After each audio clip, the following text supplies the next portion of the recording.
le silence de la Bible. Où Jésus est-il allé entre la mort et la résurrection? Il y a 2000 ans, un événement a secoué l'univers tout entier.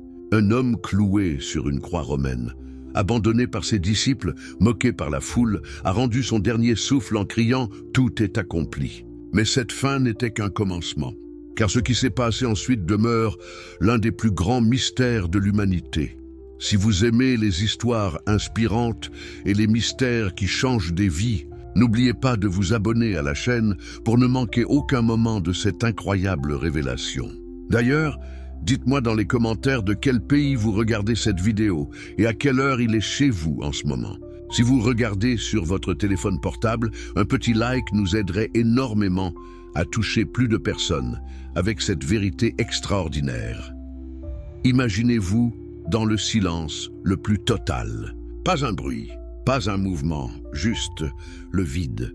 C'est exactement ce que nous trouvons quand nous cherchons dans la Bible ce qui s'est passé pendant ces 3 jours cruciaux.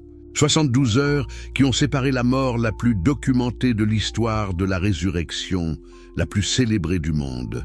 Mais que s'est-il réellement passé durant cette période? Aujourd'hui, nous allons plonger dans les profondeurs de ce silence biblique, explorer les textes oubliés, les traditions perdues et les révélations qui ont été cachées pendant des siècles. Êtes-vous prêt à découvrir où Jésus-Christ est vraiment allé quand son corps reposait dans ce tombeau de pierre? Le grand silence des Écritures, l'énigme du vide.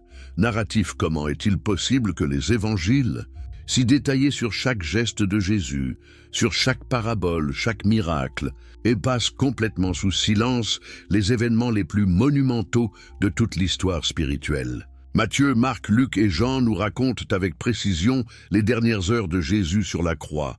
Mais ensuite, le silence total. Ce silence n'est pas accidentel. Il n'est pas dû à un manque d'information ou à une négligence des évangélistes. Non, ce silence est délibéré, calculé, et il cache quelque chose d'extraordinaire. Mais quoi exactement? Pensez-y un instant. Si vous écriviez la biographie de la personnalité la plus influente de tous les temps, oseriez-vous omettre 3 jours entiers de son existence? Surtout si ces 3 jours représentaient le point culminant de toute sa mission. C'est exactement ce que font les évangiles canoniques, et cette omission a une signification profonde. Les évangélistes n'étaient pas des journalistes modernes cherchant le sensationnel. Ils étaient des témoins, des messagers porteurs d'une vérité si puissante qu'elle ne pouvait être révélée qu'à ceux qui étaient prêts à la recevoir. Et peut-être que certaines vérités étaient tout simplement trop sacrées pour être mises par écrit dans les textes destinés à tous. Mais alors, où pouvons-nous trouver des indices sur ce qui s'est réellement passé? La réponse se trouve dans les fragments, les allusions cryptiques et les textes que l'Église primitive a soigneusement préservés, ou dans certains cas, délibérément cachés. Les indices cryptiques dans les Écritures, même si les évangiles gardent le silence sur les détails, ils nous laissent quelques indices précieux. Ces versets énigmatiques sont comme des fenêtres entrebâillées sur un mystère immense. Examinons-les de près. La première épître de Pierre nous donne un indice troublant. C'est aussi pour ceci que la bonne nouvelle a été annoncée aux morts. Aux morts. Comment peut-on annoncer une bonne nouvelle à ceux qui ne sont plus? Et plus loin, c'est pourquoi aussi il est allé prêcher aux esprits en prison, qui autrefois avaient été incrédules. Des esprits en prison? Qui sont ces êtres mystérieux? Où se trouve cette prison spirituelle? Et pourquoi Jésus aurait-il eu besoin d'aller leur prêcher personnellement? L'épître aux Éphésiens ajoute une pièce supplémentaire à ce puzzle cosmique. Celui qui est monté, qu'est-ce, sinon qu'il est aussi descendu dans les parties les plus basses de la terre? Les parties les plus basses de la terre. Cette expression ne peut pas simplement désigner le tombeau. Elle suggère quelque chose de beaucoup plus profond, de beaucoup plus mystérieux. Mais c'est dans le livre des psaumes que nous trouvons peut-être l'indice le plus révélateur. Le psaume 68 proclame « Tu es monté en haut, tu as emmené des captifs, tu as reçu des dons parmi les hommes. » Emmener des captifs? De quelle captivité parle-t-on ici? Et qui étaient ces captifs que le Messie devait libérer? Ces versets ne sont pas des anomalies ou des erreurs de traduction. Ils sont des fenêtres intentionnellement placées par l'Esprit Saint pour nous permettre d'entrevoir une réalité spirituelle extraordinaire.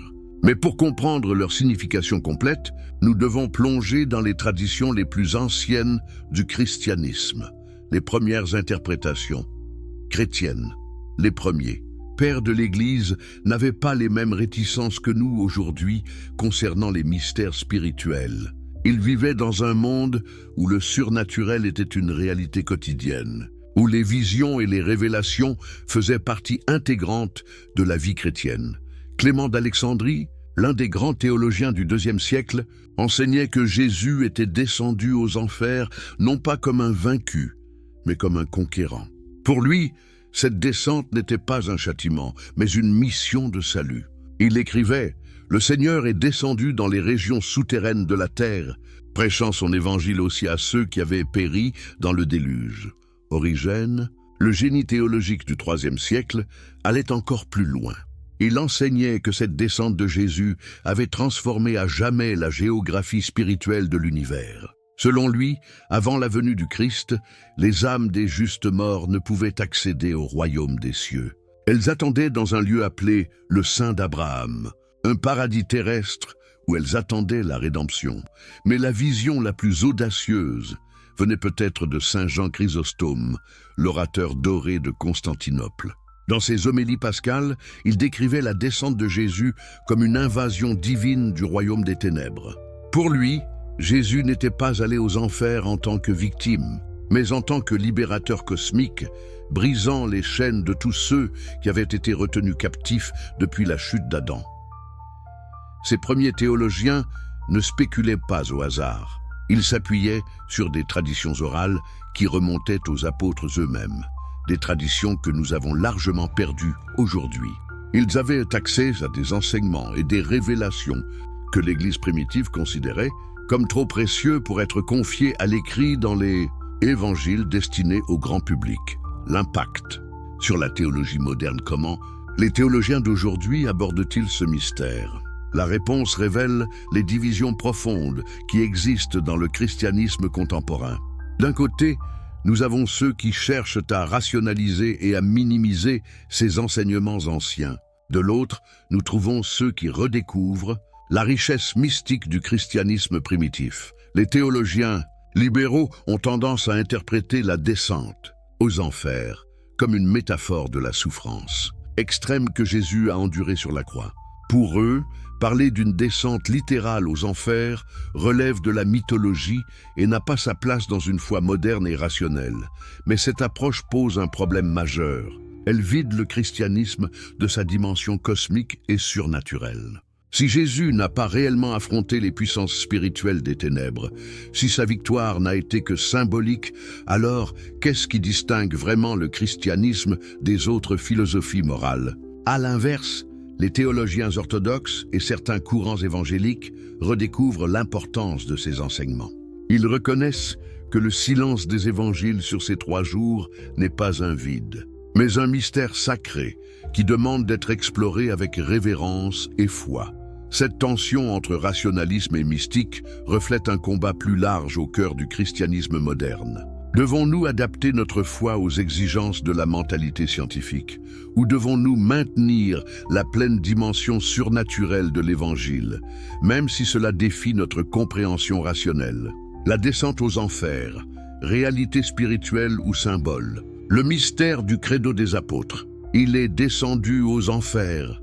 Cette phrase du credo des apôtres a probablement suscité plus de débats théologiques que n'importe quelle autre déclaration de foi dans l'histoire chrétienne. Mais d'où vient cette affirmation?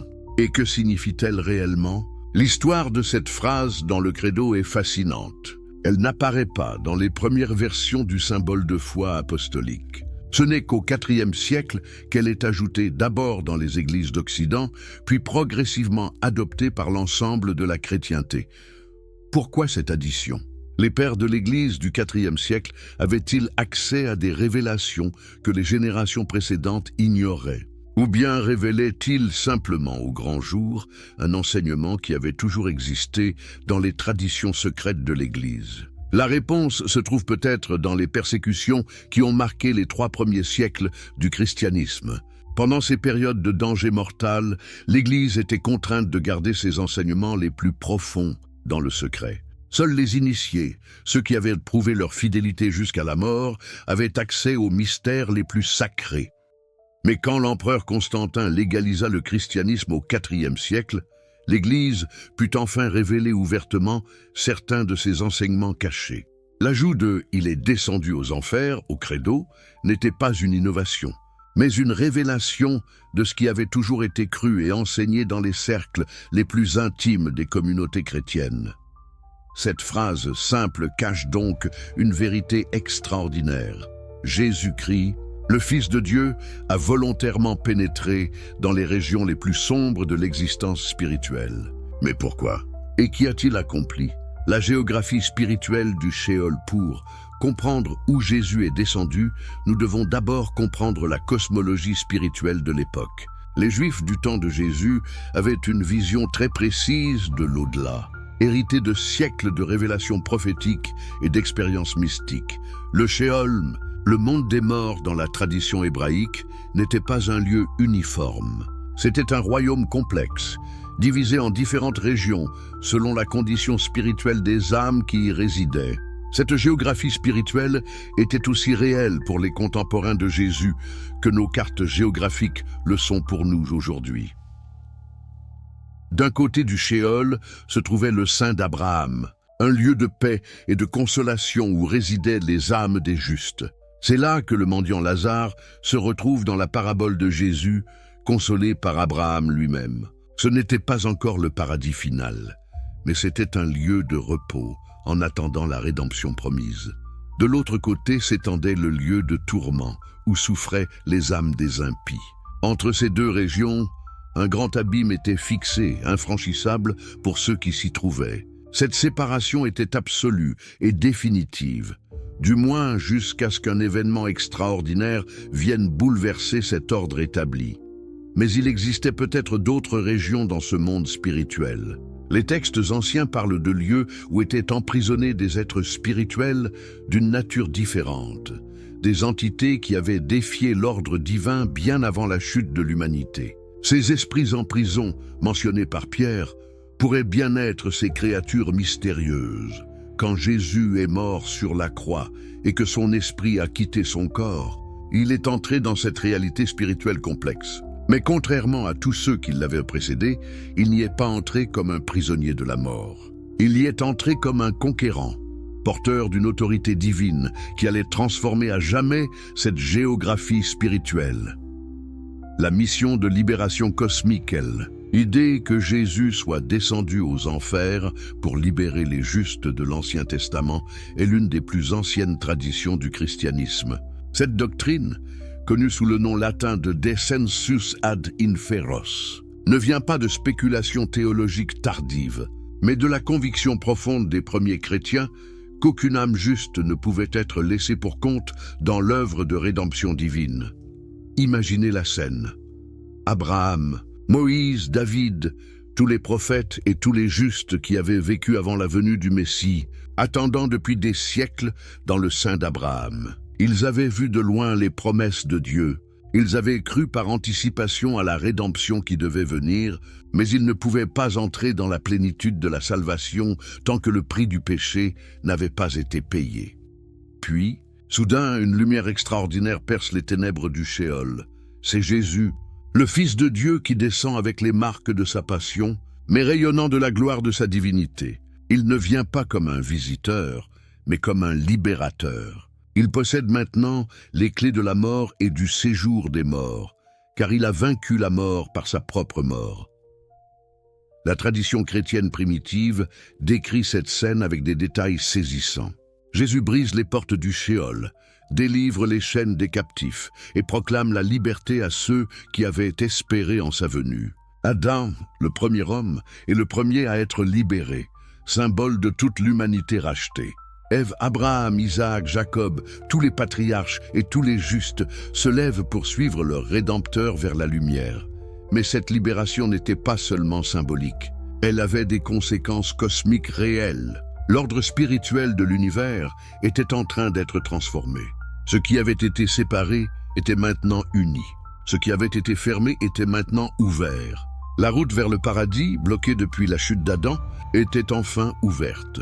Les différentes perspectives dénominationnelles cèdent.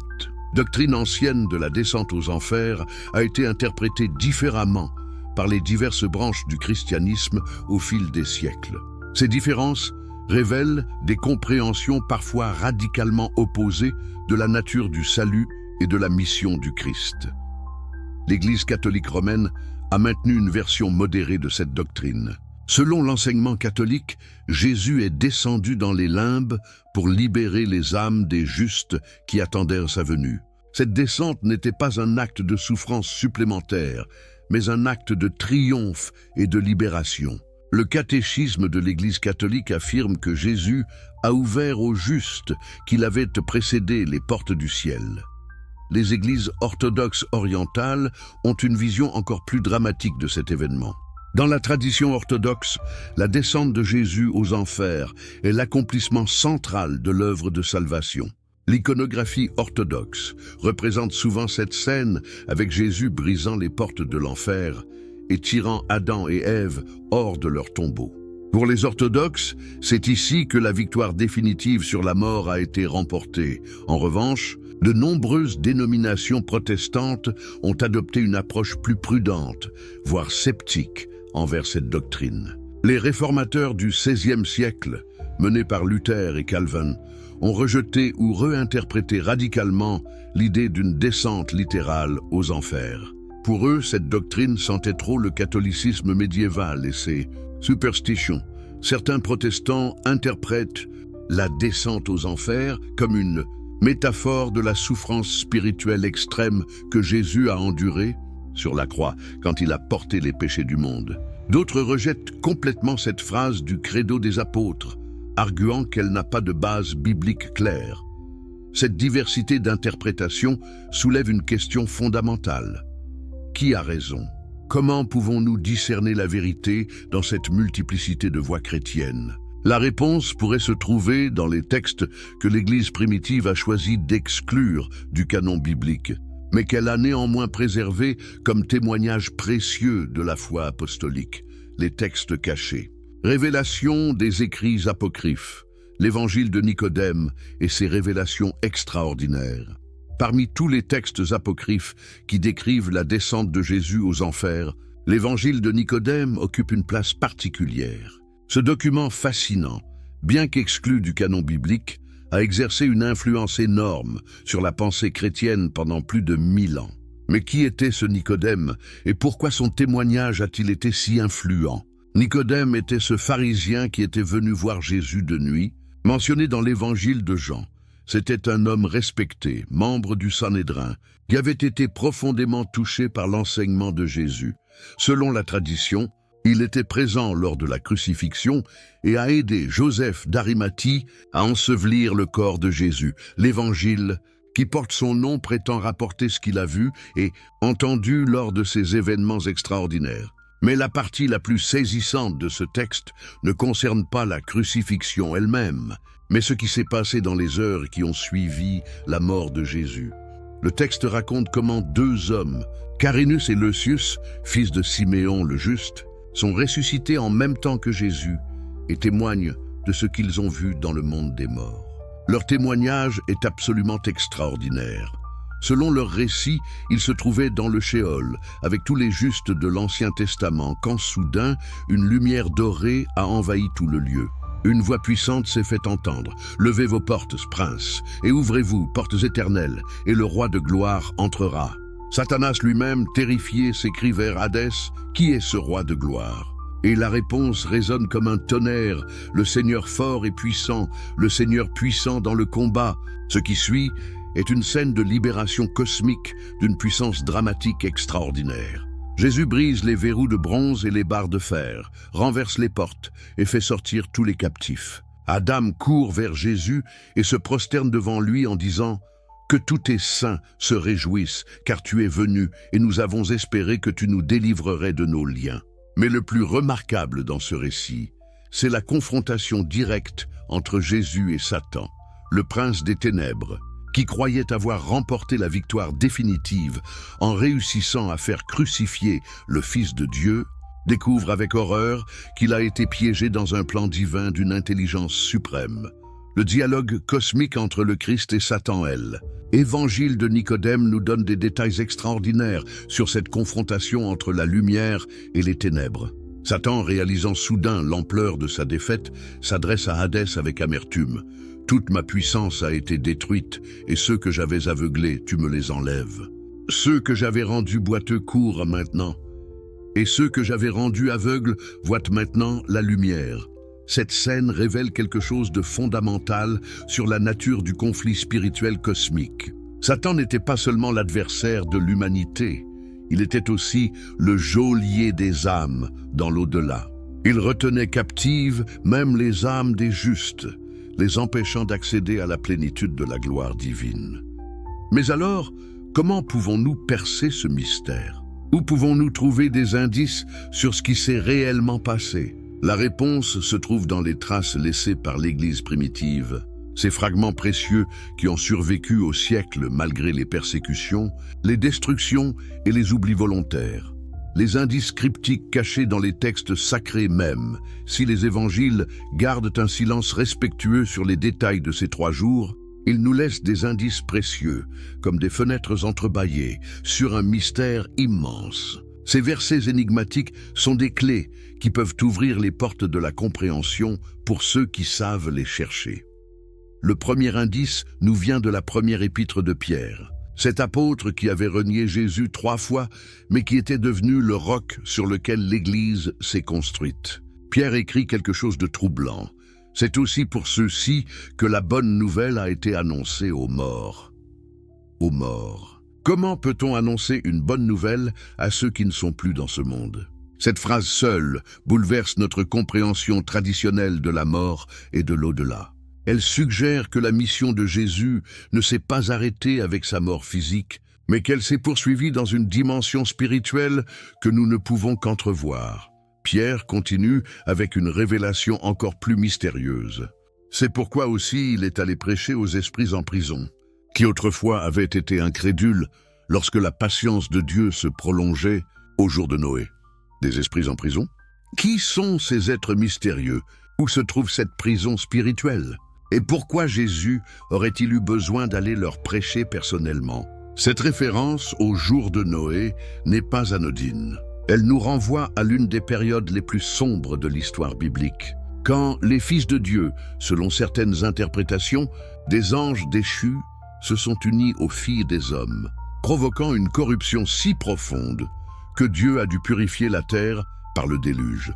Ces êtres spirituels rebelles auraient-ils été emprisonnés depuis cette époque lointaine? Et Jésus, dans sa descente aux enfers, serait-il allé leur annoncer le jugement final ou leur offrir une dernière chance de rédemption? Cette possibilité ouvre des perspectives vertigineuses sur la nature de la miséricorde divine. L'Épître aux Éphésiens ajoute une pièce supplémentaire à ce puzzle cosmique. Celui qui est monté, qu'est-ce? Sinon qu'il est aussi descendu dans les parties les plus basses de la terre. Les parties les plus basses de la terre. Cette expression ne peut pas simplement désigner le tombeau ou même les profondeurs géologiques de notre planète. Dans la cosmologie spirituelle de l'époque, cette expression désignait les régions les plus éloignées de la présence divine, les lieux où régnaient les ténèbres les plus profondes. Si Jésus est descendu jusqu'aux parties les plus basses de la terre, cela signifie qu'aucun lieu de l'univers spirituel n'a échappé à sa visite rédemptrice. Mais c'est peut-être dans les psaumes que nous trouvons l'indice le plus révélateur. Le psaume 68 que l'apôtre Paul cite dans sa lettre aux Éphésiens proclame « Tu es monté en haut, tu as emmené des captifs. Tu as reçu des dons parmi les hommes et même parmi les rebelles, pour que l'Éternel Dieu habitât au milieu d'eux. Emmener des captifs? De quelle captivité s'agit-il ici? Et comment Jésus a-t-il pu emmener des captifs s'il était lui-même mort? Cette image d'un cortège triomphal de libérés, suivant leur libérateur vers les hauteurs célestes, est l'une des plus puissantes de toute la Bible. Ces versets ne sont pas des anomalies ou des métaphores vagues. Ils sont des témoignages intentionnellement placés dans les Écritures pour nous permettre d'entrevoir une réalité spirituelle extraordinaire. Mais pour comprendre leur signification complète, nous devons plonger dans les traditions les plus anciennes du christianisme. Ces enseignements qui ont été transmis oralement avant d'être parfois consignés par écrit. Les premières interprétations des pères de l'Église, les premiers théologiens chrétiens, n'avaient pas nos réticences modernes concernant les mystères spirituels. Ils vivaient dans un monde où le surnaturel était une réalité quotidienne, où les visions, les révélations et les expériences mystiques faisaient partie intégrante de la vie chrétienne. Leur approche de ces textes énigmatiques était donc radicalement différente de la nôtre. Clément d'Alexandrie, l'un des plus grands esprits du IIe siècle, enseignait que la descente de Jésus aux enfers n'était pas un châtiment ou une souffrance supplémentaire, mais l'accomplissement d'une mission divine de portée cosmique. Pour lui, cette descente était l'extension logique de l'incarnation. Si Jésus était venu sauver toute l'humanité, sa mission ne pouvait se limiter à ceux qui vivaient à son époque. Dans ses Stromates, Clément écrit « Le Seigneur est descendu dans les régions souterraines de la terre », prêchant son évangile aussi à ceux qui avaient péri dans le déluge, et à tous ceux qui étaient détenus dans la prison du Hadès. Cette vision universaliste de la mission du Christ était révolutionnaire pour l'époque et reste controversée aujourd'hui. Origène, le génie théologique du IIIe siècle, allait encore plus loin dans ses spéculations. Dans son traité contre Cels, il développe une théologie cosmique de la descente aux enfers qui dépasse largement les interprétations traditionnelles. Pour Origène, cette descente avait transformé à jamais la géographie spirituelle de l'univers. Selon Origène, avant la venue du Christ, les âmes des justes morts ne pouvaient accéder directement au royaume des cieux. Elles attendaient dans un lieu appelé le Sein d'Abraham, une sorte de paradis terrestre, où elles demeuraient dans la paix, mais sans la vision béatifique. Cette situation d'attente était due au fait que les portes du ciel étaient fermées depuis la chute d'Adam, mais la descente de Jésus a tout changé. En tant que Dieu fait homme, il possédait l'autorité nécessaire pour pénétrer dans tous les domaines de l'existence spirituelle. Sa descente n'était pas une défaite, mais une conquête. Il est descendu non comme un prisonnier, mais comme un libérateur porteur des clés de la mort et du séjour des morts. Saint Jean Chrysostome, l'orateur doré de Constantinople, offrait peut-être la vision la plus dramatique et la plus poétique de cet événement. Dans ses célèbres homélies pascales, il décrivait la descente de Jésus comme une invasion divine du royaume des ténèbres. « L'enfer fut bouleversé quand il te rencontra en bas », proclamait Chrysostome. Il fut bouleversé car il fut aboli. Il fut bouleversé car il fut joué. Il fut bouleversé car il fut enchaîné. Il prit un corps et rencontra Dieu. Il prit de la terre et rencontra le ciel. Il prit ce qu'il voyait et tomba à cause de ce qu'il ne voyait pas. Cette imagerie puissante révèle comment les premiers chrétiens comprenaient cet événement, non pas comme un épisode secondaire de la Passion, mais comme le moment culminant où la victoire du Christ sur les puissances du mal s'est manifestée de la manière la plus éclatante. Ces premiers théologiens ne spéculaient pas au hasard. Ils s'appuyaient sur des traditions orales qui remontaient aux apôtres eux-mêmes, des traditions que nous avons largement perdues aujourd'hui. Ils avaient accès à des enseignements et des révélations que l'Église primitive considérait comme trop précieux ou trop dangereux pour être confiés à l'écrit dans les textes destinés au grand public. L'impact révolutionnaire. Sur la théologie moderne, comment les théologiens contemporains abordent-ils ce mystère millénaire? La réponse révèle les divisions profondes qui traversent le christianisme moderne et qui reflètent des questions fondamentales sur la nature de la foi, de la révélation et de la mission du Christ. D'un côté, nous trouvons les théologiens libéraux qui cherchent à rationaliser et à démythologiser ces enseignements anciens. Pour eux, parler d'une descente littérale aux enfers relève d'une mentalité pré-scientifique qu'il faut dépasser. Ils interprètent la descente aux enfers comme une métaphore de la souffrance extrême que Jésus a endurée sur la croix quand il a porté le poids des péchés du monde. Cette approche rationalisante présente l'avantage de la simplicité et semble plus compatible avec une vision moderne du monde. Mais elle soulève une question troublante. Si nous éliminons systématiquement les éléments surnaturels du christianisme, que reste-t-il de spécifiquement chrétien? Ne risquons-nous pas de réduire l'Évangile à une simple philosophie morale? Karl Barth, l'un des plus grands théologiens du XXe siècle, mettait en garde contre cette tendance. Si nous vidons le christianisme de sa dimension cosmique et surnaturelle, nous ne gardons qu'une coquille vide, qui ne peut plus transformer les vies, ni changer le monde. De l'autre côté, nous trouvons les théologiens orthodoxes et certains courants évangéliques qui redécouvrent l'importance de ces enseignements anciens. Ils reconnaissent que le silence des évangiles sur ces 3 jours n'est pas un vide embarrassant, mais un mystère sacré qui demande d'être exploré avec révérence et foi. Hans Urs von Balthasar, théologien catholique de renommée mondiale, a consacré une grande partie de son œuvre à méditer sur le mystère du Samedi Saint. Pour lui, cette descente de Jésus aux enfers représente l'ultime expression de l'amour divin, Dieu acceptant de descendre jusque dans les abîmes les plus profonds de l'existence pour n'y laisser aucune âme sans espoir. Le Fils descend au lieu de la perdition ultime, écrit Balthasar, non pas comme quelqu'un qui est perdu, mais comme celui qui partage la perdition des perdus pour la transformer de l'intérieur. Cette vision mystique transforme notre compréhension de la passion. La croix n'est plus seulement le lieu de la souffrance rédemptrice, elle devient le pont jeté par Dieu vers les profondeurs les plus sombres de l'existence. Cette tension entre rationalisme et mystique reflète un combat plus large au cœur du christianisme contemporain. Devons-nous adapter notre foi aux exigences de la mentalité scientifique moderne, au risque de la vider de sa substance? Ou devons-nous maintenir la pleine dimension surnaturelle de l'Évangile, même si cela nous met en porte-à-faux avec l'esprit du temps?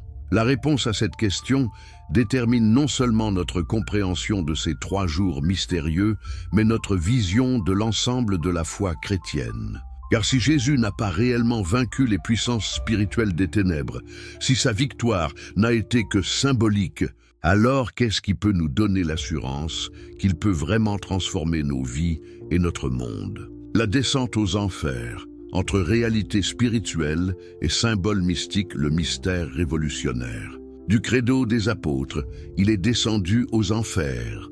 Cette simple phrase de 9 mots a probablement provoqué plus de débats théologiques, de divisions ecclésiastiques et de remises en question doctrinales que n'importe quelle autre déclaration de foi dans toute l'histoire du christianisme. Mais d'où vient exactement cette affirmation? Comment s'est-elle retrouvée au cœur du symbole de foi le plus récité de la chrétienté? Et surtout, que signifie-t-elle réellement? L'histoire de cette phrase dans le credo est absolument fascinante et révèle les tensions complexes qui ont traversé l'Église primitive. Elle n'apparaît pas dans les toutes premières versions du symbole de foi apostolique.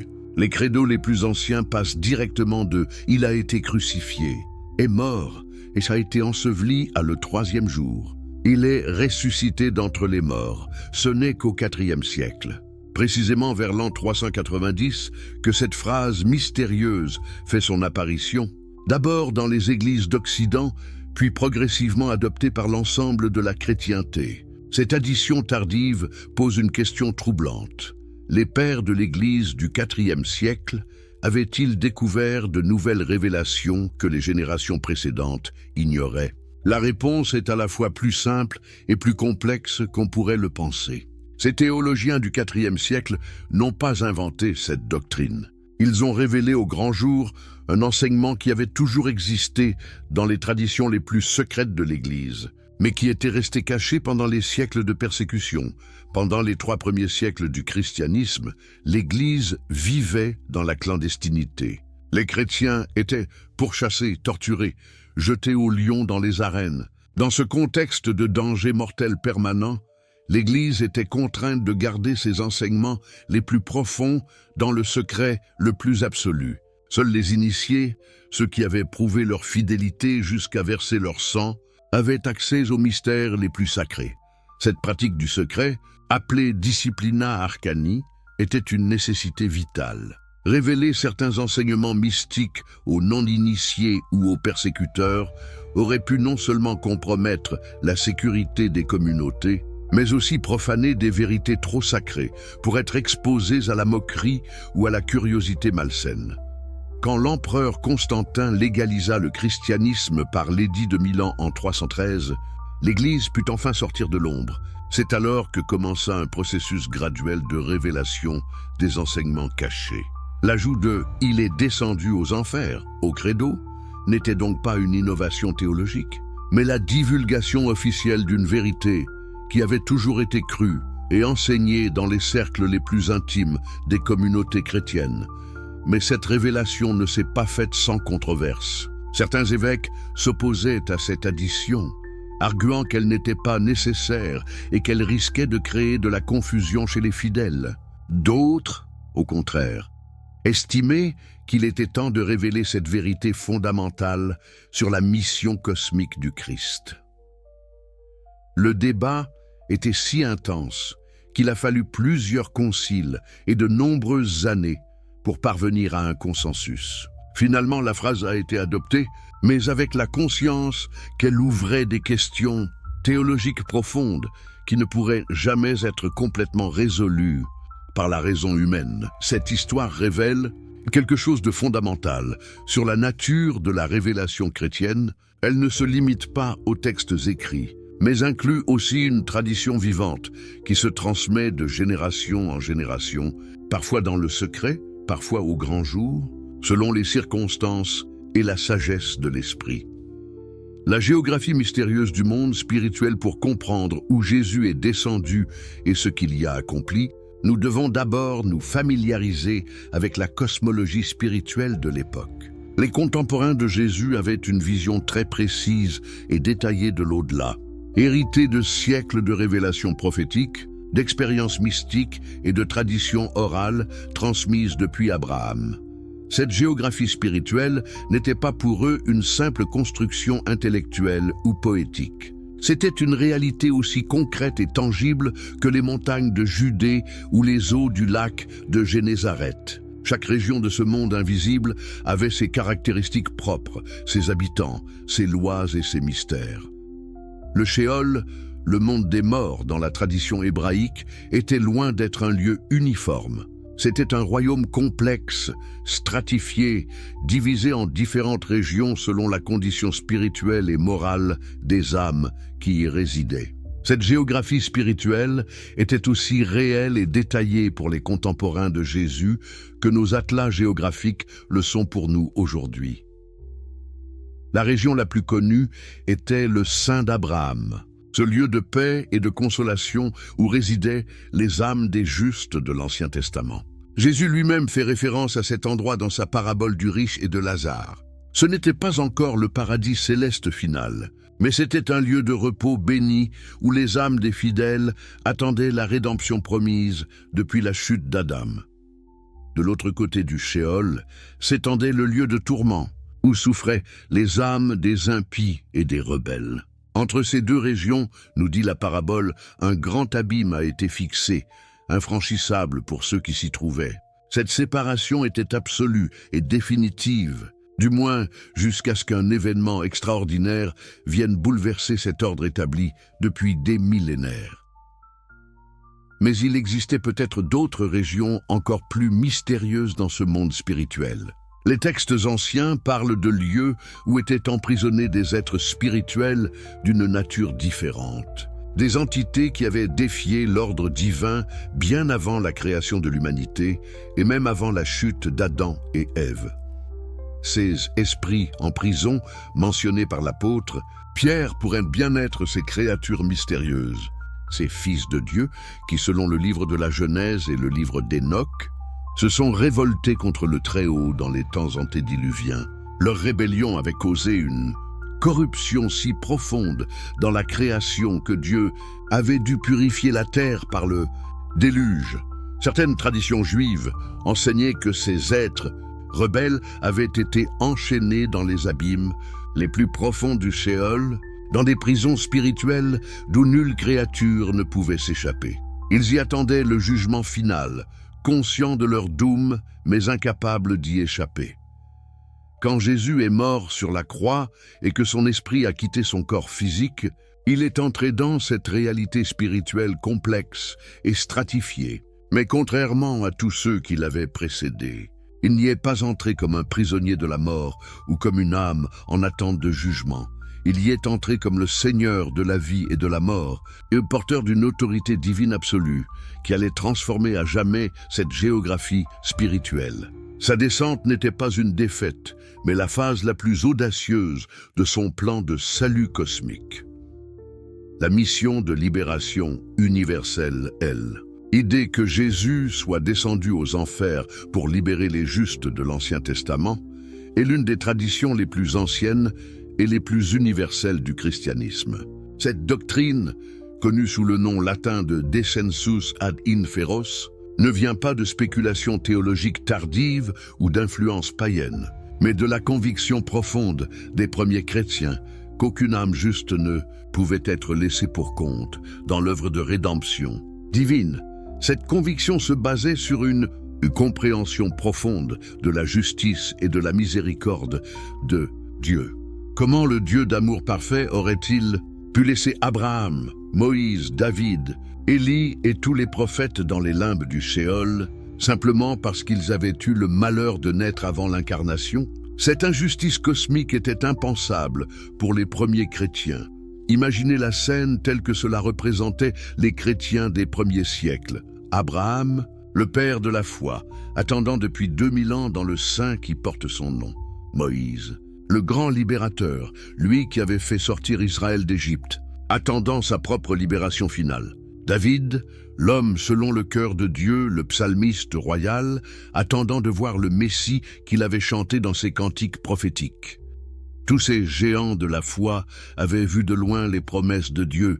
Ils avaient cru par anticipation à la rédemption qui devait venir, mais ils ne pouvaient pas entrer dans la plénitude de la salvation tant que le prix du péché n'avait pas été payé par le sang du Messie. Ils étaient, pour ainsi dire, des créanciers de la grâce divine, attendant que leur dette soit honorée. Puis, soudain, au moment le plus sombre de l'histoire humaine, quand tout semblait perdu, quand les disciples étaient dispersés et que la croix semblait avoir marqué la défaite définitive du royaume de Dieu, une lumière extraordinaire perce les ténèbres millénaires du Sheol.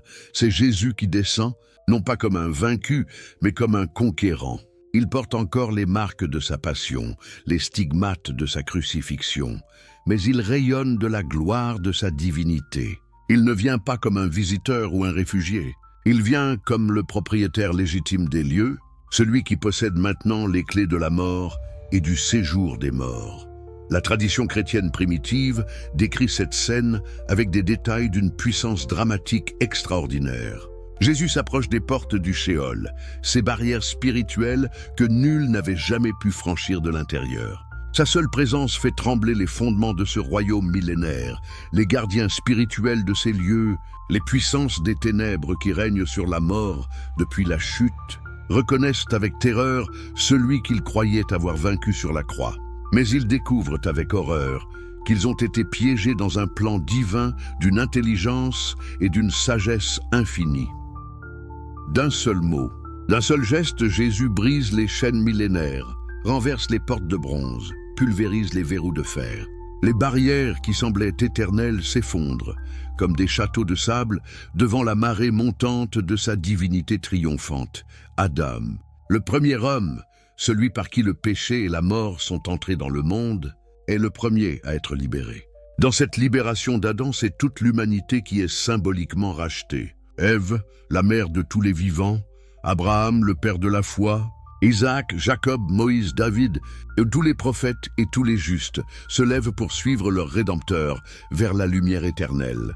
Mais cette libération n'était pas seulement un acte de miséricorde rétroactive. Elle avait des conséquences cosmiques qui transformaient l'ordre spirituel de l'univers pour tous les temps à venir. Ce qui avait été séparé était maintenant uni. Ce qui avait été fermé était maintenant ouvert. La route vers le paradis, bloquée depuis la chute d'Adam, était enfin ouverte pour toute l'éternité. Les interprétations divergentes des grandes traditions chrétiennes Seth, doctrine ancienne de la descente aux enfers, a été interprétée différemment par les diverses branches du christianisme au fil des siècles. Ces différences d'interprétation révèlent des compréhensions parfois radicalement opposées de la nature du salut, de la mission du Christ et du destin final de l'humanité.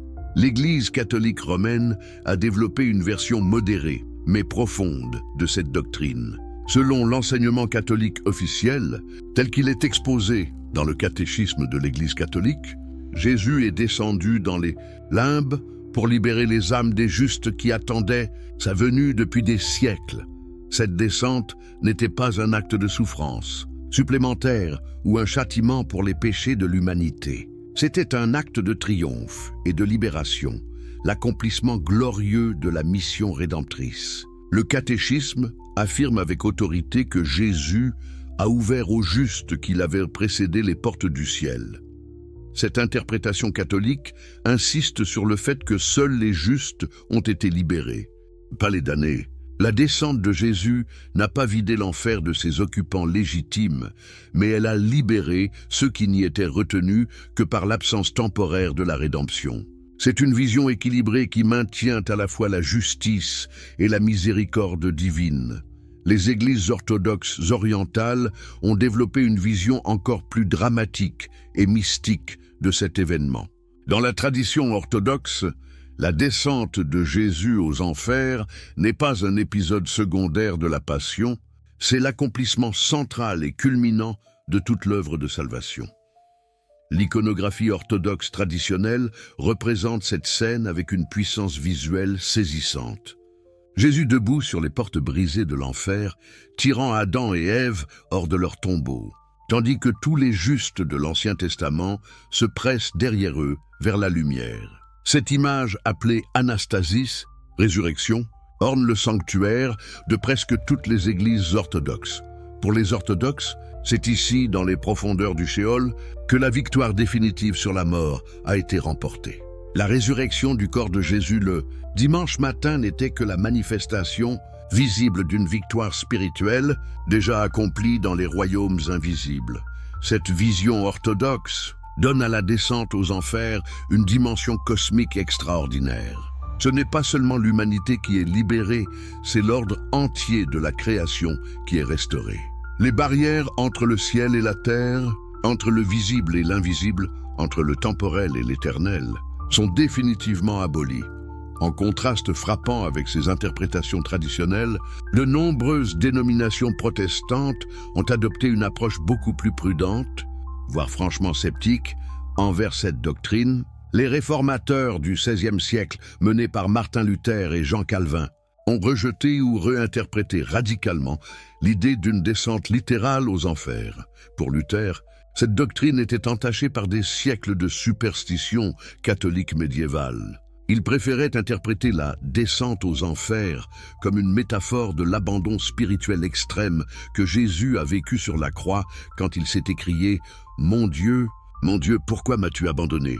Calvin allait encore plus loin dans son rejet de cette doctrine traditionnelle. Pour lui, l'idée que Jésus soit descendu aux enfers après sa mort était non seulement inutile, mais dangereuse, car elle suggérait que l'œuvre de salvation n'était pas complètement accomplie sur la croix. Cette division entre les confessions chrétiennes sur cette question fondamentale révèle des tensions théologiques profondes qui persistent encore aujourd'hui. Elle touche au cœur même de questions essentielles.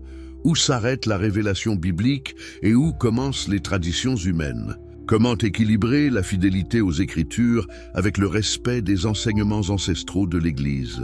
Quelle place accorder au mystère dans une foi qui prétend éclairer l'existence humaine? Ces questions ne sont pas simplement académiques. Elles déterminent notre compréhension de qui est Jésus, de ce qu'il a accompli et de ce que cela signifie pour notre propre destinée éternelle. Car si Jésus n'a pas réellement vaincu les puissances spirituelles des ténèbres dans leur propre domaine, si sa victoire s'est limitée au domaine visible de notre monde physique, alors qu'est-ce qui peut nous assurer qu'il peut vraiment nous libérer des forces spirituelles qui nous oppriment? Les textes interdits, révélation des manuscrits cachés, l'évangile de Nicodème, une fenêtre sur l'invisible dans les profondeurs des archives du Vatican, Parmi des milliers de manuscrits anciens, soigneusement catalogués et jalousement gardés, se trouve un document qui a fasciné et troublé les érudits pendant plus de 15 siècles. L'Évangile de Nicodème, aussi connu sous le nom d'Actes de Pilate, contient les récits les plus détaillés et les plus dramatiques de ce qui s'est passé pendant les 3 jours mystérieux entre la mort et la résurrection de Jésus. Ce texte extraordinaire, bien qu'exclu du canon biblique officiel, a exercé une influence considérable sur la pensée chrétienne, l'art religieux et la littérature spirituelle pendant tout le Moyen Âge. Dante s'en est inspiré pour sa Divine Comédie. Les artistes de la Renaissance l'ont illustré dans leurs œuvres, et des générations de mystiques y ont puisé leur compréhension de l'au-delà. Mais qui était exactement ce Nicodème dont le nom est associé à ces révélations extraordinaires? L'Évangile de Jean nous le présente comme ce pharisien respecté, membre du Sanhédrin, qui était venu voir Jésus de nuit pour l'interroger sur ses enseignements. C'était un homme cultivé, influent, qui occupait une position élevée dans la société juive de l'époque. Mais ce qui rend Nicodème particulièrement crédible comme témoin, c'est sa présence lors des événements cruciaux de la Passion. Selon les évangiles canoniques, il était là quand Jésus fut crucifié.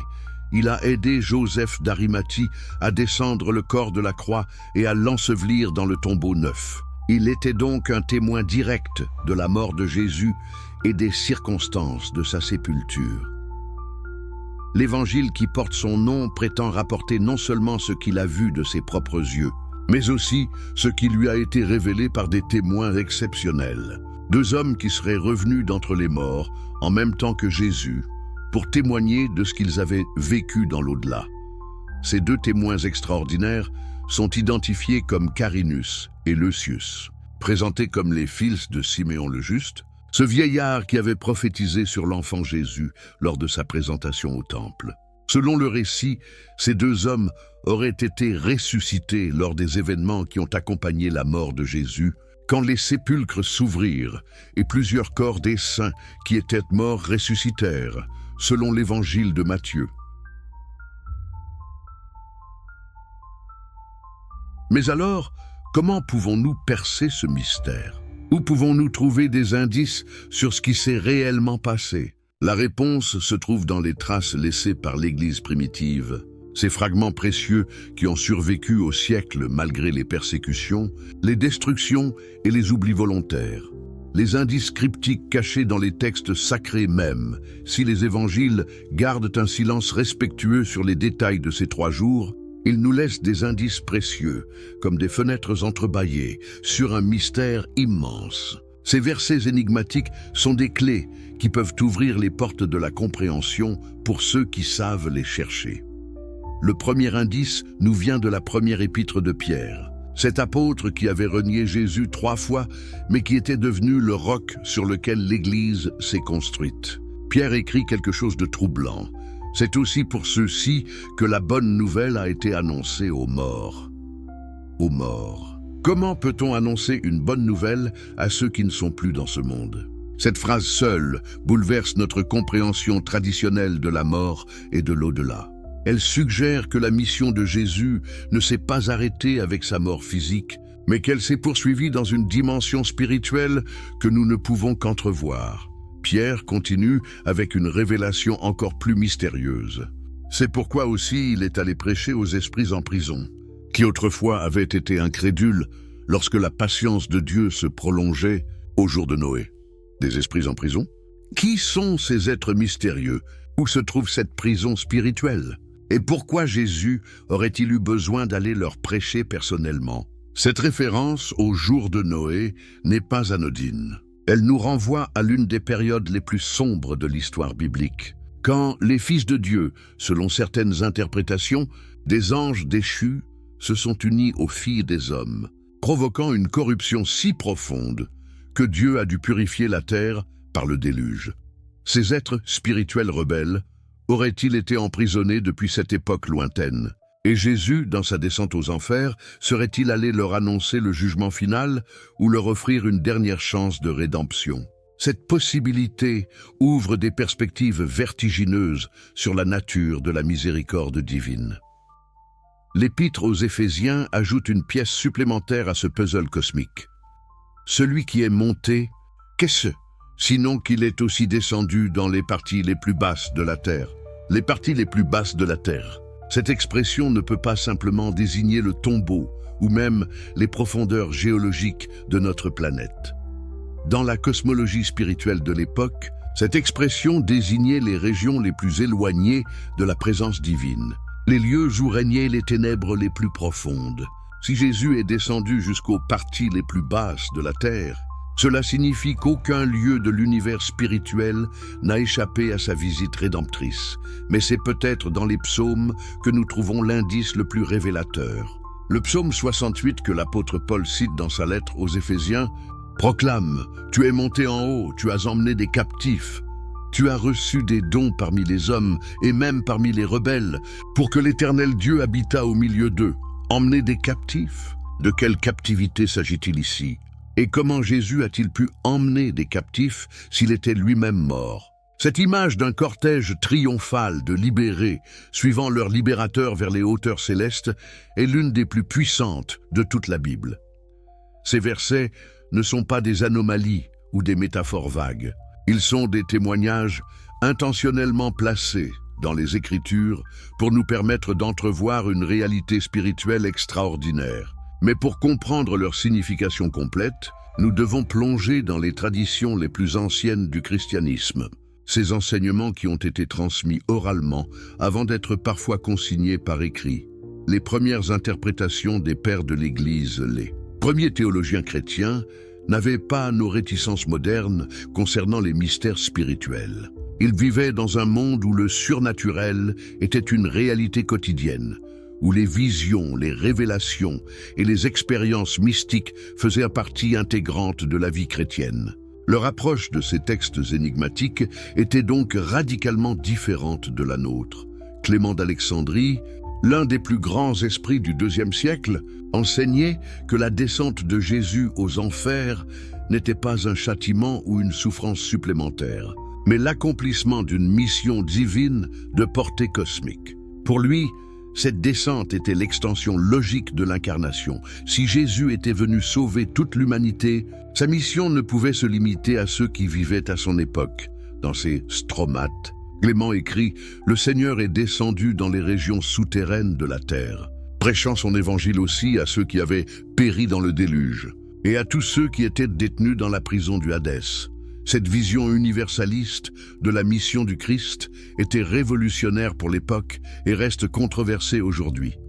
Origène, le génie théologique du IIIe siècle, allait encore plus loin dans ses spéculations. Dans son traité contre Cels, il développe une théologie cosmique de la descente aux enfers qui dépasse largement les interprétations traditionnelles. Pour Origène, cette descente avait transformé à jamais la géographie spirituelle de l'univers.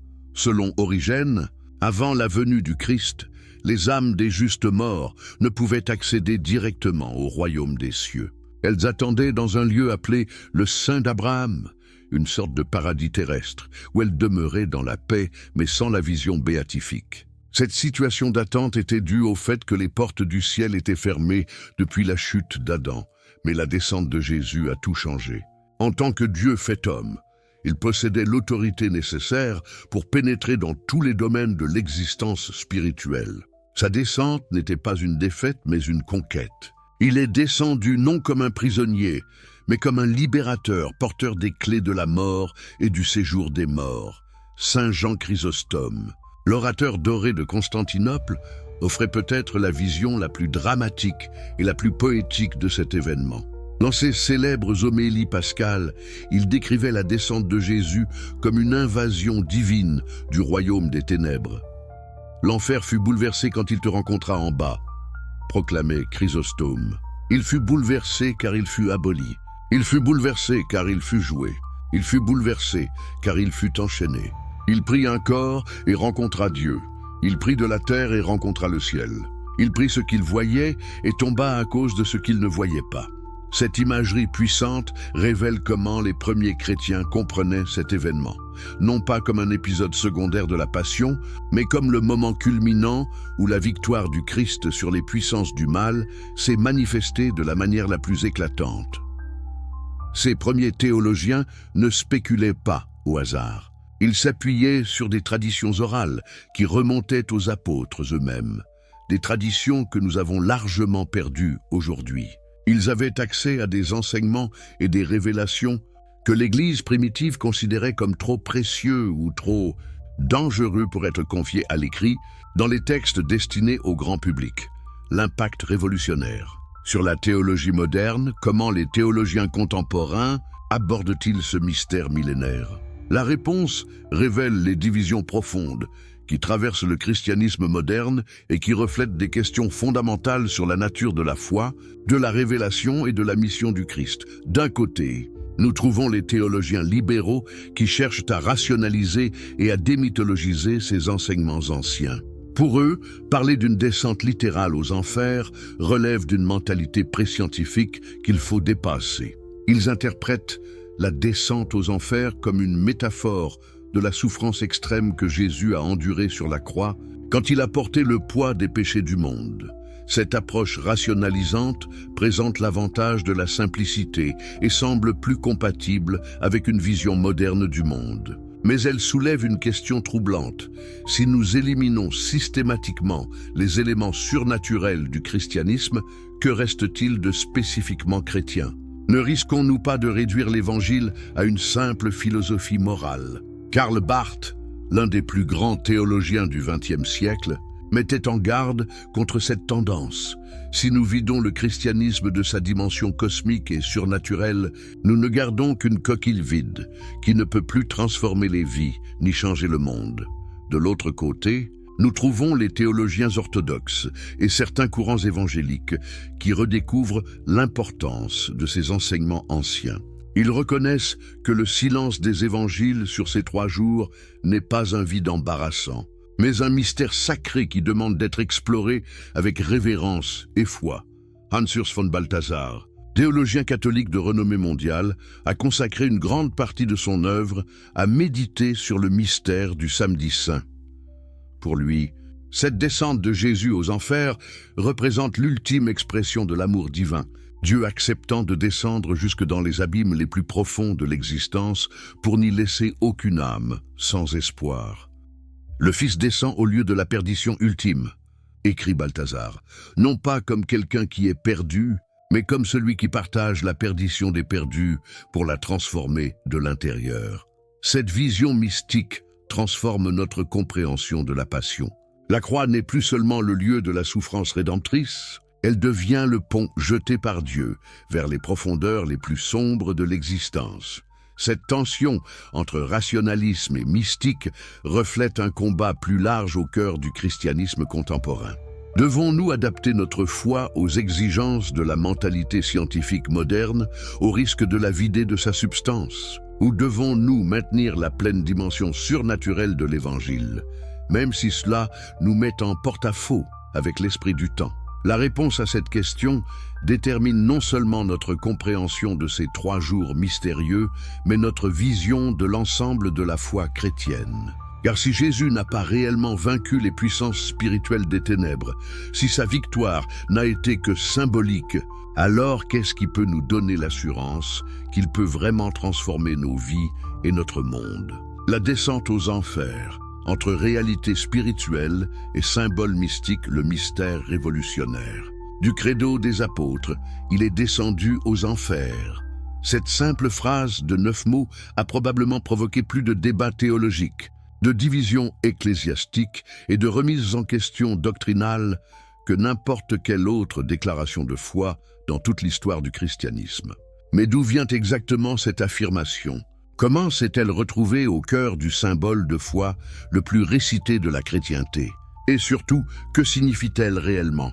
L'histoire de cette phrase dans le credo est absolument fascinante et révèle les tensions complexes qui ont traversé l'Église primitive. Elle n'apparaît pas dans les toutes premières versions du symbole de foi apostolique.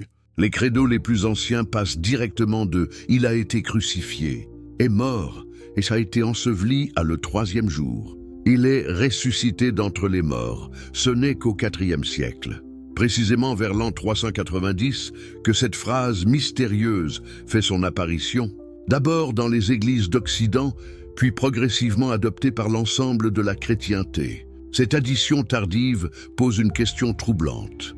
Les pères de l'Église du 4e siècle avaient-ils découvert de nouvelles révélations que les générations précédentes ignoraient? La réponse est à la fois plus simple et plus complexe qu'on pourrait le penser. Ces théologiens du 4e siècle n'ont pas inventé cette doctrine. Ils ont révélé au grand jour un enseignement qui avait toujours existé dans les traditions les plus secrètes de l'Église, mais qui était resté caché pendant les siècles de persécution. Pendant les 3 premiers siècles du christianisme, l'Église vivait dans la clandestinité. Les chrétiens étaient pourchassés, torturés, jetés aux lions dans les arènes.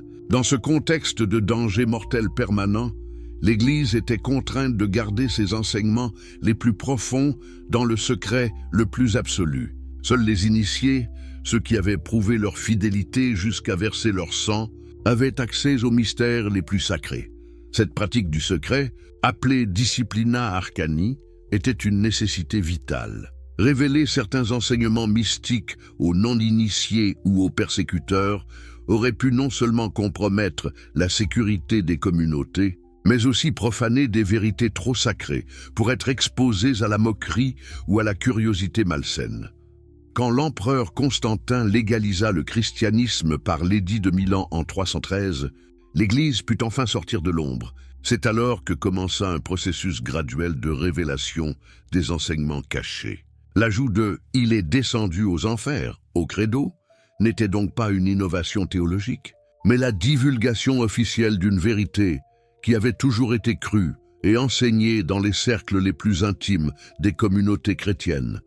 Mais cette révélation ne s'est pas faite sans controverse. Certains évêques s'opposaient à cette addition, arguant qu'elle n'était pas nécessaire et qu'elle risquait de créer de la confusion chez les fidèles. D'autres, au contraire, estimaient qu'il était temps de révéler cette vérité fondamentale sur la mission cosmique du Christ. Le débat était si intense qu'il a fallu plusieurs conciles et de nombreuses années pour parvenir à un consensus. Finalement, la phrase a été adoptée, mais avec la conscience qu'elle ouvrait des questions théologiques profondes qui ne pourraient jamais être complètement résolues par la raison humaine. Cette histoire révèle quelque chose de fondamental sur la nature de la révélation chrétienne. Elle ne se limite pas aux textes écrits, mais inclut aussi une tradition vivante qui se transmet de génération en génération, parfois dans le secret, parfois au grand jour, selon les circonstances et la sagesse de l'esprit. La géographie mystérieuse du monde spirituel pour comprendre où Jésus est descendu et ce qu'il y a accompli, nous devons d'abord nous familiariser avec la cosmologie spirituelle de l'époque. Les contemporains de Jésus avaient une vision très précise et détaillée de l'au-delà, héritée de siècles de révélations prophétiques, d'expériences mystiques et de traditions orales transmises depuis Abraham. Cette géographie spirituelle n'était pas pour eux une simple construction intellectuelle ou poétique. C'était une réalité aussi concrète et tangible que les montagnes de Judée ou les eaux du lac de Génézareth. Chaque région de ce monde invisible avait ses caractéristiques propres, ses habitants, ses lois et ses mystères. Le Shéol, le monde des morts dans la tradition hébraïque, était loin d'être un lieu uniforme. C'était un royaume complexe, stratifié, divisé en différentes régions selon la condition spirituelle et morale des âmes qui y résidaient. Cette géographie spirituelle était aussi réelle et détaillée pour les contemporains de Jésus que nos atlas géographiques le sont pour nous aujourd'hui. La région la plus connue était le sein d'Abraham, ce lieu de paix et de consolation où résidaient les âmes des justes de l'Ancien Testament. Jésus lui-même fait référence à cet endroit dans sa parabole du riche et de Lazare. Ce n'était pas encore le paradis céleste final, mais c'était un lieu de repos béni où les âmes des fidèles attendaient la rédemption promise depuis la chute d'Adam. De l'autre côté du Shéol s'étendait le lieu de tourment, où souffraient les âmes des impies et des rebelles. Entre ces deux régions, nous dit la parabole, un grand abîme a été fixé, infranchissable pour ceux qui s'y trouvaient. Cette séparation était absolue et définitive, du moins jusqu'à ce qu'un événement extraordinaire vienne bouleverser cet ordre établi depuis des millénaires. Mais il existait peut-être d'autres régions encore plus mystérieuses dans ce monde spirituel. Les textes anciens parlent de lieux où étaient emprisonnés des êtres spirituels d'une nature différente, des entités qui avaient défié l'ordre divin bien avant la création de l'humanité et même avant la chute d'Adam et Ève. Ces esprits en prison, mentionnés par l'apôtre, Pierre pourrait bien être ces créatures mystérieuses, ces fils de Dieu qui, selon le livre de la Genèse et le livre d'Enoch, se sont révoltés contre le Très-Haut dans les temps antédiluviens. Leur rébellion avait causé une corruption si profonde dans la création que Dieu avait dû purifier la terre par le déluge. Certaines traditions juives enseignaient que ces êtres rebelles avaient été enchaînés dans les abîmes les plus profonds du Sheol, dans des prisons spirituelles d'où nulle créature ne pouvait s'échapper. Ils y attendaient le jugement final, conscients de leur doom, mais incapables d'y échapper. Quand Jésus est mort sur la croix et que son esprit a quitté son corps physique, il est entré dans cette réalité spirituelle complexe et stratifiée. Mais contrairement à tous ceux qui l'avaient précédé, il n'y est pas entré comme un prisonnier de la mort ou comme une âme en attente de jugement. Il y est entré comme le Seigneur de la vie et de la mort, et porteur d'une autorité divine absolue, qui allait transformer à jamais cette géographie spirituelle. Sa descente n'était pas une défaite, mais la phase la plus audacieuse de son plan de salut cosmique. La mission de libération universelle, elle. Idée que Jésus soit descendu aux enfers pour libérer les justes de l'Ancien Testament est l'une des traditions les plus anciennes et les plus universelles du christianisme. Cette doctrine, connue sous le nom latin de descensus ad inferos, ne vient pas de spéculations théologiques tardives ou d'influences païennes, mais de la conviction profonde des premiers chrétiens qu'aucune âme juste ne pouvait être laissée pour compte dans l'œuvre de rédemption divine. Cette conviction se basait sur une compréhension profonde de la justice et de la miséricorde de Dieu. Comment le Dieu d'amour parfait aurait-il pu laisser Abraham, Moïse, David, Élie et tous les prophètes dans les limbes du Sheol, simplement parce qu'ils avaient eu le malheur de naître avant l'incarnation? Cette injustice cosmique était impensable pour les premiers chrétiens. Imaginez la scène telle que cela représentait les chrétiens des premiers siècles. Abraham, le père de la foi, attendant depuis 2000 ans dans le sein qui porte son nom. Moïse, le grand libérateur, lui qui avait fait sortir Israël d'Égypte, attendant sa propre libération finale. David, l'homme selon le cœur de Dieu, le psalmiste royal, attendant de voir le Messie qu'il avait chanté dans ses cantiques prophétiques. Tous ces géants de la foi avaient vu de loin les promesses de Dieu. Ils avaient cru par anticipation à la rédemption qui devait venir, mais ils ne pouvaient pas entrer dans la plénitude de la salvation tant que le prix du péché n'avait pas été payé par le sang du Messie. Ils étaient, pour ainsi dire, des créanciers de la grâce divine, attendant que leur dette soit honorée. Puis, soudain, au moment le plus sombre de l'histoire humaine, quand tout semblait perdu, quand les disciples étaient dispersés et que la croix semblait avoir marqué la défaite définitive du royaume de Dieu, une lumière extraordinaire perce les ténèbres millénaires du Sheol. C'est Jésus qui descend, non pas comme un vaincu, mais comme un conquérant. Il porte encore les marques de sa passion, les stigmates de sa crucifixion, mais il rayonne de la gloire de sa divinité. Il ne vient pas comme un visiteur ou un réfugié. Il vient comme le propriétaire légitime des lieux, celui qui possède maintenant les clés de la mort et du séjour des morts. La tradition chrétienne primitive décrit cette scène avec des détails d'une puissance dramatique extraordinaire. Jésus s'approche des portes du Sheol, ces barrières spirituelles que nul n'avait jamais pu franchir de l'intérieur. Sa seule présence fait trembler les fondements de ce royaume millénaire, les gardiens spirituels de ces lieux, les puissances des ténèbres qui règnent sur la mort depuis la chute, reconnaissent avec terreur celui qu'ils croyaient avoir vaincu sur la croix. Mais ils découvrent avec horreur qu'ils ont été piégés dans un plan divin d'une intelligence et d'une sagesse infinie. D'un seul mot, d'un seul geste, Jésus brise les chaînes millénaires, renverse les portes de bronze, pulvérise les verrous de fer. Les barrières qui semblaient éternelles s'effondrent, comme des châteaux de sable, devant la marée montante de sa divinité triomphante. Adam, le premier homme, celui par qui le péché et la mort sont entrés dans le monde, est le premier à être libéré. Dans cette libération d'Adam, c'est toute l'humanité qui est symboliquement rachetée. Ève, la mère de tous les vivants, Abraham, le père de la foi, Isaac, Jacob, Moïse, David, et tous les prophètes et tous les justes se lèvent pour suivre leur Rédempteur vers la lumière éternelle. Mais cette libération n'était pas seulement un acte de miséricorde rétroactive. Elle avait des conséquences cosmiques qui transformaient l'ordre spirituel de l'univers pour tous les temps à venir. Ce qui avait été séparé était maintenant uni. Ce qui avait été fermé était maintenant ouvert. La route vers le paradis, bloquée depuis la chute d'Adam, était enfin ouverte pour toute l'éternité.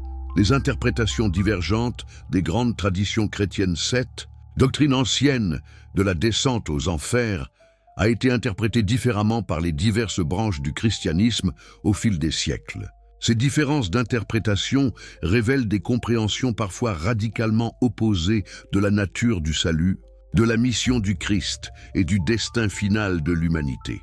L'Église catholique romaine a développé une version modérée, mais profonde, de cette doctrine.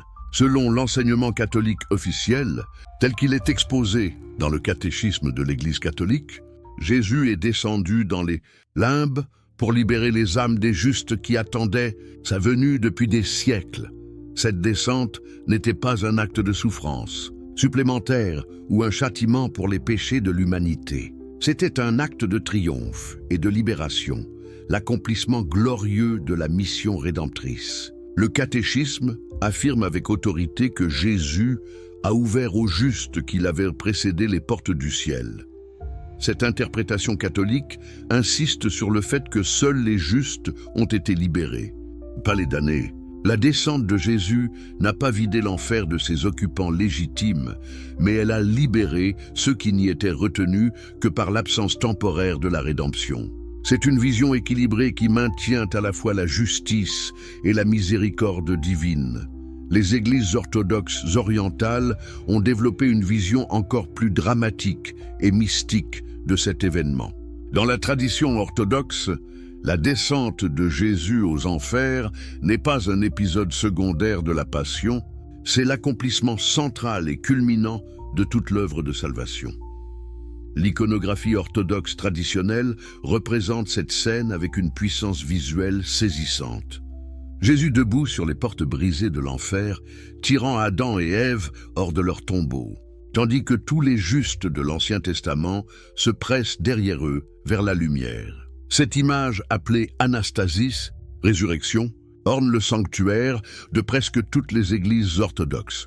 Pour les orthodoxes, c'est ici, dans les profondeurs du Sheol, que la victoire définitive sur la mort a été remportée. La résurrection du corps de Jésus le dimanche matin n'était que la manifestation visible d'une victoire spirituelle déjà accomplie dans les royaumes invisibles.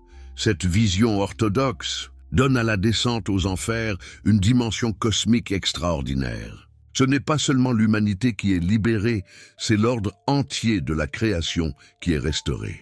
Les barrières entre le ciel et la terre, entre le visible et l'invisible, entre le temporel et l'éternel, sont définitivement abolies.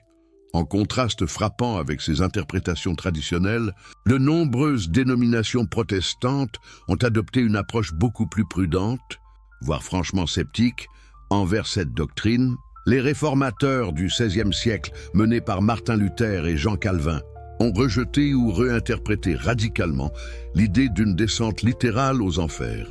Pour Luther, cette doctrine était entachée par des siècles de superstitions catholiques médiévales. Il préférait interpréter la descente aux enfers comme une métaphore de l'abandon spirituel extrême que Jésus a vécu sur la croix quand il s'est écrié « Mon Dieu, pourquoi m'as-tu abandonné ?» Calvin allait encore plus loin dans son rejet de cette doctrine traditionnelle. Pour lui, l'idée que Jésus soit descendu aux enfers après sa mort était non seulement inutile, mais dangereuse, car elle suggérait que l'œuvre de salvation n'était pas complètement accomplie sur la croix. Cette division entre les confessions chrétiennes sur cette question fondamentale révèle des tensions théologiques profondes qui persistent encore aujourd'hui. Elle touche au cœur même de questions essentielles. Où s'arrête la révélation biblique et où commencent les traditions humaines? Comment équilibrer la fidélité aux Écritures avec le respect des enseignements ancestraux de l'Église? Quelle place accorder au mystère dans une foi qui prétend éclairer l'existence humaine? Ces questions ne sont pas simplement académiques. Elles déterminent notre compréhension de qui est Jésus, de ce qu'il a accompli et de ce que cela signifie pour notre propre destinée éternelle.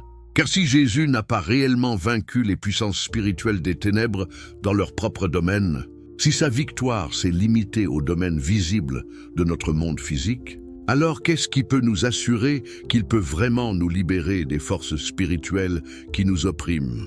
Les textes interdits, révélation des manuscrits cachés, l'évangile de Nicodème, une fenêtre sur l'invisible dans les profondeurs des archives du Vatican, parmi des milliers de manuscrits anciens, soigneusement catalogués et jalousement gardés, se trouve un document qui a fasciné et troublé les érudits pendant plus de 15 siècles. L'évangile de Nicodème, aussi connu sous le nom d'Actes de Pilate, contient les récits les plus détaillés et les plus dramatiques de ce qui s'est passé pendant les 3 jours mystérieux entre la mort et la résurrection de Jésus.